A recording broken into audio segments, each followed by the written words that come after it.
Tension কেন আমাদের? কেন ঘুমের ওষুধ খাওয়ার পরও ঘুম হয় না? কেন দিন দিন প্রেসার যাদের লো এর দিকে যাচ্ছে, যাদের হাই এর দিকে যাচ্ছে?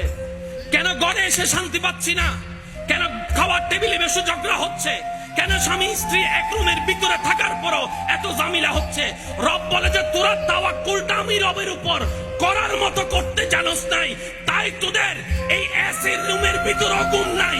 যারা আমার উপর তাওয়াক্কুল করার মতো করতে পেরেছে, ইব্রাহিম নবীকে দেখ, নমরুদের আগুনের ভিতরে উনি ঘুমানোর ব্যবস্থা হয়েছে।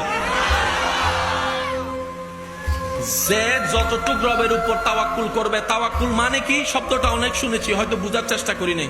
তাওয়াক্কুল মানে এতটুক বুঝেন, কোন একটা ঝামেলা হলে, কোন একটা বিপদ হলে, কোন একটা মুসিবত হলে যে কথাটা, যে কাজটা আপনার টেনশন আনবে, ওই কাজের মধ্যে সাথে সাথে ফুল স্টপ লাগাই বলবেন, বাদ দে, আমার আল্লাহ আছে।